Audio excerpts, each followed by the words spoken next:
கிறிஸ்துவுக்கான கண்பானவர்களே, ஆண்டவுடைய திருப்பெயரிலே உங்களை வாழ்த்தி ஆசீர்வதிக்கிறேன். தேவன் இந்த புதிய நாளின் நன்மைகளை மேன்மைகளை கொடுத்து தாங்குவாராக. சிறப்பாக இந்த நாட்களிலே இந்த தின தியானத்தை அழகாக ஒளிப்பதிவு செய்து அதை யூடியூபில் ஏற்றி நமக்கு அனுப்புகிற தம்பி பிரவீனுக்காகவும் அவருடைய குடும்பத்தின் மக்களுக்காக நன்றி சொல்லுகிறேன். அவர்கள் ஆற்றுகிற இந்த திருப்பணியிலே தேவனாகிய கடவுள் அவர்களை தாங்கவும் ஏந்தவும் நான் ஜெபிக்கிறேன். நீங்களும் ஜெபிக்கும்படி உங்களை அன்போடு கூட கேட்டுக்கொள்கிறேன்.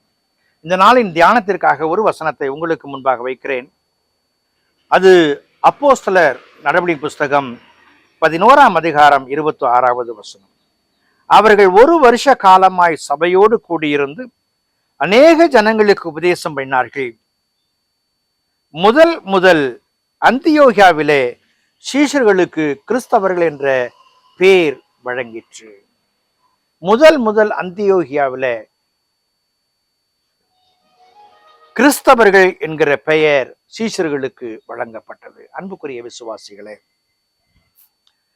இது மாதத்தின் துவக்க நாள். ஆண்டவர் கடந்த மாதம் முழுவதுமாக நம்மை பாதுகாத்து பராமரித்திருக்கிறார். சிறப்பாக இந்த மாதம் துவங்கி விட்டது என்று சொன்னாலே, கடைகளிலே இந்த ஸ்டார் விற்கிற மக்கள், கேக் கடைகளிலே கேக் விற்கிற மக்கள் ஸ்டாரை கட்டி தொங்க விட்டு தங்களை அடையாளப்படுத்துவார்கள். இந்த இடத்திற்கு வாருங்கள், வியாபாரம் செய்யுங்கள் என்று சொல்லி. அப்படித்தான் ஆதி திருச்சபையிலே ஆண்டவர் பரத்துக்கு ஏறினதற்கு பின்பதாக சீஷர்கள் நற்செய்தியை அறிவித்த பொழுது ஏற்றுக்கொண்ட மக்கள் ஒருவரோடு ஒருவர் ஒப்புரமாகி ஒரு இடத்திலே கூடி செபிக்கிறவர்களாய், ஆராதிக்கிறவர்களாய், இறைவனுடைய வலிமையும் வல்லமையும் பகிர்ந்து கொள்கிற மக்களாயும் காணப்பட்டார்கள். இந்த மக்கள் கூடுகிற இடங்களை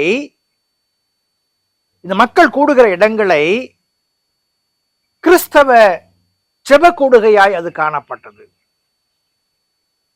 யூத ஜெப ஆலயங்களை காட்டிலும் இது அதிகமாக, ஆழமாக, அழுத்தமாக வேரூன்ற ஆரம்பித்தது.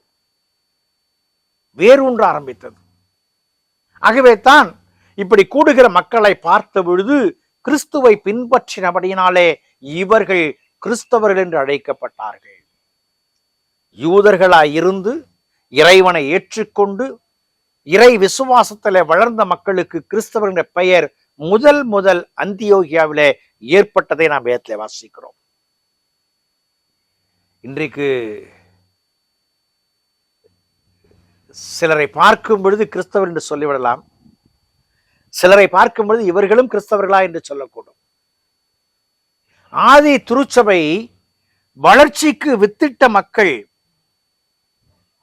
அவருடைய விசுவாசத்தின் ஆழம்தான் அவர்களை அந்த பெயரிட்டு அழைக்க வைத்தது. இன்றைக்கு திருச்சபை கொடுக்கிற அடையாள அட்டை, சந்தா அட்டை தான் இவர்களை கிறிஸ்தவர் என்று காண்பிக்கிறது. திருமுழுக்கு கொடுத்ததற்கான ரெக்கார்டு தான் கிறிஸ்தவர் என்று காண்பிக்கிறது. திடப்படுத்தல் பெற்றதற்கான ரெக்கார்டு தான் இவர்கள் கிறிஸ்தவர் என்று காண்பிக்கிறது. ஆண்டவர் அவருடைய விசுவாசத்திலே சான்றுகளாய் நீங்களும் நானும் வாழ வேண்டும் என்று விரும்புகிறார்.